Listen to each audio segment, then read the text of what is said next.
बिस्मिल्लाहिर्रहमानिर्रहीम। मैं हूँ हिफ्ज़ा और उम्मीद करती हूँ आप लोग सब खैर खैरियत से होंगे।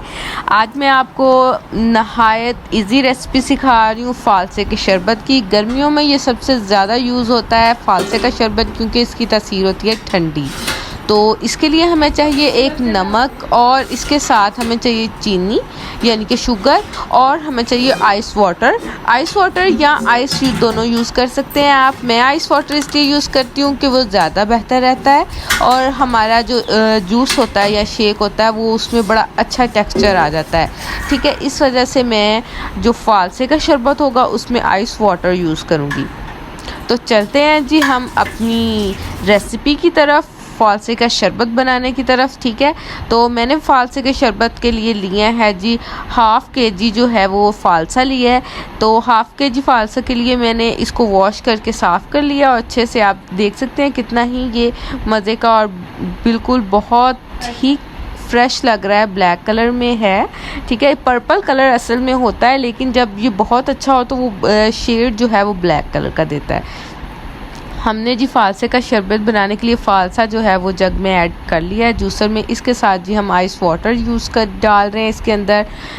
उसके साथ हम डालेंगे जी शुगर आप अपने टेस्ट के अकॉर्डिंग भी यूज़ कर सकते हैं, और हाफ़ के जी के लिए आप हाफ़ पाव जो है वो शुगर यूज़ करें, वो बहुत बेस्ट रहती है। अब जी मैंने आपको बताया था कि काला नमक और वाइट नमक आप दोनों यूज़ कर सकते हैं, तो मैं यहाँ दोनों ही यूज़ कर रही हूँ। ब्लैक नमक जो है वो आप ब्लैक सॉल्ट आप थोड़ा सा वो यूज़ कर लें, और जिनको टेस्ट नहीं अच्छा लगता ब्लैक सॉल्ट का वो वाइट सॉल्ट यूज़ कर सकते हैं। ठीक है, सफ़ेद नमक यानी कि जो आपके आम किचन में आयोडीन मिला नमक जो होता है वो यूज़ होता है, वो भी आप इसमें यूज़ कर सकते हैं। तो ये दोनों इंग्रेडिएंट्स आपके किचन में ऑलरेडी मौजूद होंगे। तो जी हमारी रेसिपी के लिए और हमें कोई भी इंग्रेडिएंट्स नहीं ऐसा जो हमें बाज़ार से लेना पड़े सिवाय फ़ालसे के। तो फ़ालसा जो है वो हमें बाज़ार से लेना पड़ेगा। अब हमने जिसमें और आइस वाटर जो है ना वो ऐड कर दिया है, चेक कर सकते हैं आप। मैंने और आइस वाटर जो है इसके अंदर ऐड कर दिया, और अब हम इसको करेंगे शेक। गर्मियों में जो है जी इस फ़ालसे का शरबत सबसे ज़्यादा घरों में यूज़ किया जाता है, क्योंकि तासीर ठंडी होने की वजह से फ़ालसे का शरबत बहुत अच्छा रहता है। ठीक है, आम घरों में हर घर में ही आलमोस्ट जो है वो फ़ालसे का शरबत बनता है, और लोग इसको बहुत पसंद भी करते हैं। फ़ालसे का शरबत एक तो इजी होता है और एक ठंडा होता है, तो दैट्स वाई।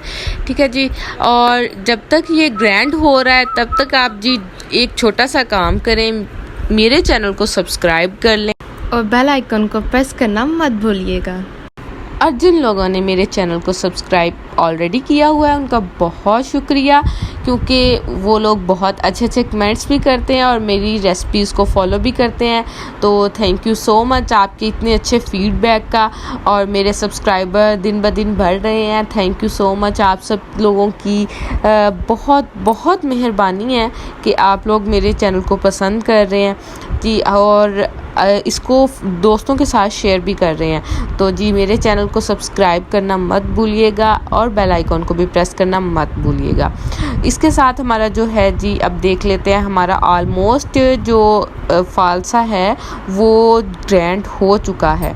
ठीक है जी, अब हमारा नेक्स्ट काम जो होगा वो भी मैं आपको बता देती हूँ कि अब हमने इसको करना है स्टेन। आप एक छन्नी ले लें और एक जग ले लें, या कोई भी खुला बर्तन जो आपके पास अवेलेबल हो आप वो ले सकते हैं, और इसको जो है हम स्टेन कर लेंगे।